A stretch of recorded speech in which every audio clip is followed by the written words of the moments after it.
వినుకొండ నియోజకవర్గ ప్రజలందరూ కూడా వాస్తవాన్ని తెలుసుకోవాలని విజ్ఞప్తి చేస్తా ఉన్నా.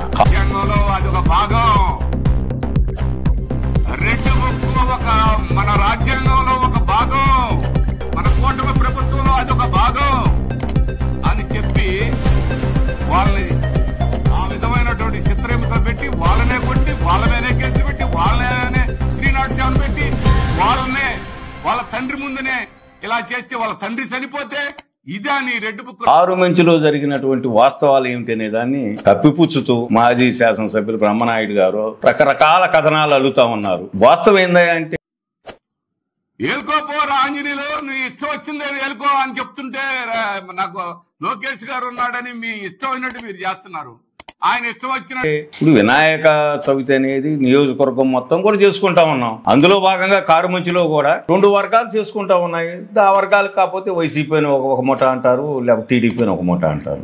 జరిగిన వాస్తవం ఏంటి? 2వ తేదీన వైసీపీకి సంబంధించినటువంటి వినాయకుడి విగ్రహాన్ని ఊరేగింపు చేసుకుంటూ పోలీసు బందోబస్తుని ఈ ప్రభుత్వం ఏర్పాటు చేసింది. ఎక్కడ సంఘటన జరగకుండా ఉండేదానికి వాళ్ళు బ్రహ్మాండంగా ఊరేగింపు చేసుకున్నారు, నిమజ్జనం చేసుకున్నారు. అదే విధంగా 4వ తేదీ వచ్చేవరకు ఏదైతే ఇప్పుడు అంటున్నారో టీడీపీ వర్గానికి సంబంధించినటువంటి వారు నిమజ్జనానికి కూడా పోలీసు ఇదేంది ఎంతమందిని వేస్తారు? వేయండి అయ్యా, వేయండి మొత్తాన్ని, కూర్చుంటాం పోయి.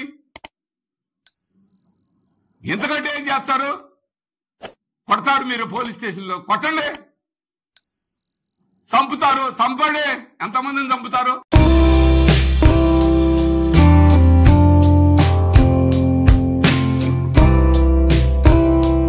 వినుకొండ నియోజకవర్గ ప్రజలందరూ కూడా వాస్తవాన్ని తెలుసుకోవాలని విజ్ఞప్తి చేస్తా ఉన్నా. కారుమంచిలో జరిగినటువంటి వాస్తవాలు ఏమిటనే దాన్ని కప్పిపుచ్చుతూ మాజీ శాసనసభ్యులు బ్రహ్మనాయుడు గారు రకరకాల కథనాలు అల్లుతా ఉన్నారు. వాస్తవం ఏందా అంటే ఇప్పుడు వినాయక చవితి అనేది నియోజకవర్గం మొత్తం కూడా చేసుకుంటా ఉన్నాం. అందులో భాగంగా కారుమంచిలో కూడా 2 వర్గాలు చేసుకుంటా ఉన్నాయి.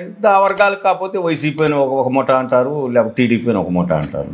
జరిగిన వాస్తవం ఏంటి? 2వ తేదీన వైసీపీకి సంబంధించినటువంటి వినాయకుడి విగ్రహాన్ని ఊరేగింపు చేసుకుంటూ పోలీసు బందోబస్తుని ఈ ప్రభుత్వం ఏర్పాటు చేసింది. ఎక్కడ సంఘటన జరగకుండా ఉండేదానికి వాళ్ళు బ్రహ్మాండంగా ఊరేగింపు చేసుకున్నారు, నిమజ్జనం చేసుకున్నారు. అదే విధంగా 4వ తేదీ వచ్చేవరకు ఏదైతే ఇప్పుడు అంటున్నారో టీడీపీ వర్గానికి సంబంధించినటువంటి వారు నిమజ్జనానికి కూడా పోలీసు వారు బందోబస్తు ఏర్పాటు చేశారు. 2వ తేదీనైతే ఎలాంటి సంఘటన జరగల, కానీ 4వ తేదీ వచ్చేవరకు రకరకాల సంఘటనలు జరిగాయి. దీనికి కారణం ఏంటి? ప్రశాంతంగా పోయేటటువంటి నిమజ్జన కార్యక్రమాన్ని విచ్ఛిన్నం చేసేదానికి కొంతమంది మందు దాగి రకరకాలుగా దుర్భాషలాడుతూ ఆ కార్యక్రమం పూర్తి చేసుకునే సందర్భంలో అయిపోయిన తర్వాత ఆ సురేష్ అని ఉన్నాడు టీడీపీ కార్యకర్త, ఆ అబ్బాయిని వెనక వచ్చి తలకాయ పగలగొట్టారు. దానికి స్పందించినటువంటి టీడీపీ నాయకులు గాని ఆ పెద్దలు మరి ఎర్మాస్ కోటేశ్వరరావు గారు కూడా అసలు వాస్తవంగా ఏం జరిగింది, ఎందుకు ఇది చేశారని ఒక పోలీసులను అడగటం జరిగింది. పోలీసు వారు ఏం చెప్పారు? దీని మీద మేము సమగ్రంగా వెంటనే విచారణ చేస్తాం, మీరు నిమజ్జనం చేసుకోండి అంటే పోలీసు వారి మీద ఉన్నటువంటి గౌరవంతో వీరు ఈ నిమజ్జన కార్యక్రమాన్ని నిర్విఘ్నంగా చేసుకొని పోయి ఎవరింట్లో వాళ్ళు కొనుక్కున్నారు. తరువాత విచారణ చేసినప్పుడు ఇక్కడ ఏదైతే సురేష్ అనే వ్యక్తిని కొట్టారో ఆ కొట్టినటువంటి వారిని పోలీసులు వెళ్ళి తీసుకొచ్చే క్రమంలో అక్కడ ఉన్నటువంటి కొంతమంది ఆడవాళ్ళు కావచ్చు, మగవాళ్ళు కావచ్చు, కారాలు తీసుకుని పోలీసుల మీద దౌర్జన్యానికి తిరగడం జరిగింది. ఇది వాస్తవం. పోలీసు వారి మీదకే దౌర్జన్యానికి జరిగినప్పుడు ఒక నిందితుడిని తీసుకొచ్చేటప్పుడు సర్ది చెప్పాల్సినటువంటి నాయకత్వం అక్కడ దానికి వ్యతిరేకంగా పోలీసు వారి మీద కారాలను రోకల బండలు తీసుకుంటే పోలీసు వారు ఊరుకుంటారా? తప్పనిసరిగా పోలీసు వారు ఎవరైతే సురేష్ని తలకాయ పగలు కొట్టారో ఆ వ్యక్తులను తీసుకొచ్చే దాంట్లోనే ప్రయత్నం చేశారు. దాంతో పాటు ఇరు వర్గాల కూడా ఎవరైతే జరిగిందో ఇరు వర్గాల మీద కూడా కేసులు కట్టడం జరిగింది. ఇందులో ఆశ్చర్యం ఏంటంటే ఇళ్లలో పనుకున్నటువంటి టీడీపీ వాళ్ళ మీద ఈ రోజు మహిళలతో సహా కేసులు పెట్టారు. ఇది ఎక్కడ విచిత్రం? అదే విధంగా ఇది ఎక్కడ చోద్యం అండి? మాట్లాడేటప్పుడు కొద్దిగా పద్ధతి ఉండాలా. భాష మాట్లాడితే ఆయన ఎవరు ఎస్ఐ సురేష్ ఎవరు ఉన్నారు, ఎస్ఐ ఇట్లా మాట్లాడాడు, కానిస్టేబుల్ ఇట్లా మాట్లాడారు అంటారు. ఏంది బ్రహ్మనాయుడు గారు, మన భాష ఎవరికి తెలియదయ్యా? క్యాసెట్లు ఉన్నాయి కదా, అవి కూడా వేసి చూపించాలన్నా. మనం కూడా భాష గురించి మాట్లాడితే ఎట్లా? దయచేసి ఎన్నొద్దు, బాధ్యత గల ప్రతిపక్షంగా ఉన్నారు కాబట్టి వాస్తవాలు చెప్పండి. కారుమంచులు ఏదన్నా దుందుడుకు చర్యలు జరిగి ఉంటే దాన్ని ఖండించండి, అంతేగాని జరిగింది వేరు చెప్పేది వేరు. మామూలుగా చనిపోయిన వ్యక్తులను తీసుకొచ్చి టీడీపీ వాళ్ళను లేకపోతే పోలీసు వారి మీద నిందలేయటం అనేది దుర్మార్గం. దీన్ని ఖండిస్తా ఉన్నాం.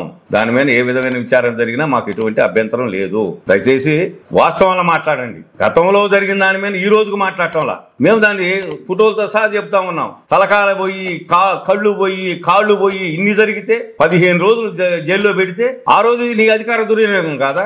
తలకాయలు పగలు కొట్టి కళ్ళు పొడిచినటువంటి వాళ్ళనేమో స్టేషన్ బయలు తీసుకొచ్చావు, దెబ్బలు తగిలినటువంటి వాడినేమో 15 రోజులు జైల్లో ఉంచారు. ఈ రోజు అసలు మహిళల మీద కేసు పెట్టవేంటి మేము అడుగుతా ఉన్నాం. పోలీసు వారు ఎక్కడ చేశారండి? టీడీపీ మహిళల మీద కేసులు పెట్టమైందండి.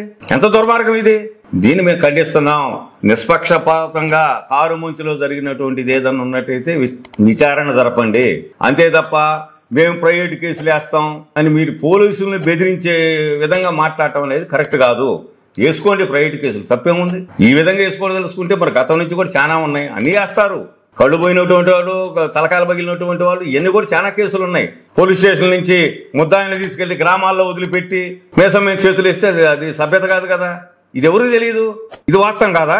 నీ జీబులో తీసుకెళ్లి ముద్దాయిని తీసుకెళ్లి కారుమంచులో వదిలిపెట్టిన మాట వాస్తవా కాదా? ఆ రోజు మరి 307 ఎవరి మీద వేశారు? దెబ్బలు తగిలినటువంటి వారి మీద 307 వేసి వాళ్ళు 15 రోజులు జైల్లో పెట్టిన మాట వాస్తవా కాదా? ఇవన్నీ మర్చిపోతారు ప్రజలు. ఎన్ని వాస్తవాలు కాదా? ఇప్పుడు మేము కూడా చెబుతున్నాం, అంకమ్మరావు మూర్తి మీద విచారణ జరిపించండి, ఎటువంటి అభ్యంతరం లేదు. అతను హార్ట్ పేషెంట్, ఆ ఊర్లో ప్రజలందరికీ తెలుసు, వారి కుటుంబ సభ్యులకు తెలుసు. ఆ కుటుంబ సభ్యులకు లేనటువంటి బాధను నువ్వు తీసుకొచ్చి ఇక్కడ హత్యా రాజకీయాలు చేస్తే ఎట్లా? ఈ నియోజకవర్గంలో ఎవరి హయాంలో ఏ విధంగా రైతుల మీద దాడి జరిగిందో, ఏ విధంగా మా కార్యకర్తల మీద జరిగిందో అందరికీ తెలుసు. తవ్వుకుంటా పోతే అన్ని తోవాల్సి వస్తుంది. అన్ని వాస్తవాలు ప్రజలకు తెలుసు. కారుమంచులో జరిగినటువంటి వాస్తవాల్ని నియోజకవర్గ ప్రజలందరూ కూడా గమనించాలని కోరుతున్నా. అదేవిధంగా పోలీసుల నైతిక స్థైర్యాన్ని దెబ్బకొట్టే విధంగా వారి మీద నిందలేసి వారి మీద ప్రైవేట్ కేసులు వేస్తామనేది మాత్రం ఖండిస్తా ఉన్నాం. పోలీసులు ఎక్కడా ఒక ఏకపక్షంగా లేరు. కారుమంచి విషయంలో పోలీసులు టీడీపీకి చెందినటువంటి ఆడవారి మీద కూడా కేసులు పెట్టారు, ఎఫ్ఐఆర్లు ఉన్నాయి, చూడండి. అన్యాయం అది. దీని మీద మేము కూడా పోలీసులు వారిని ఖచ్చితంగా ప్రశ్నిస్తా ఉన్నాం. ఏ విధంగా నువ్వు మహిళల మీద కేసులు పెడతావు? జరిగింది ఏంటి అక్కడ? 30 వాళ్ళ వైసీపీ వాళ్ళు కొడితే నువ్వు పోలీసులు వచ్చి మహిళల మీద కేసులు పెడతారా? దీని మీద కూడా తప్పనిసరిగా విచారణ జరగాల. అన్యాయంగా పెట్టినటువంటి మహిళల మీద పెట్టినటువంటి కేసులను ఎత్తివేయాలని ఈ సందర్భంగా మేము డిమాండ్ చేస్తా ఉన్నాం. దీనికి సంబంధించి అవసరమైతే ఎస్పీ దగ్గరకు కూడా వెళ్ళి ఉన్న వాస్తవాల్ని విచారణ చేసి మహిళల మీద పెట్టినటువంటి కేసుల్ని, టీడీపీ మహిళల మీద పెట్టినటువంటి కేసుల్ని ఎత్తివేయాలని డిమాండ్ చేస్తూ, అదేవిధంగా బొల్లా బ్రహ్మనాయుడు గారు మాజీ శాసనసభ్యులు వాస్తవాల్ని తెలుసుకొని మాట్లాడితే నీకు గౌరవం ఉంటుందని ఈ సందర్భంగా మనవి చేస్తూ ఉన్న వాస్తవాల్ని తెలియజేస్తున్నాం.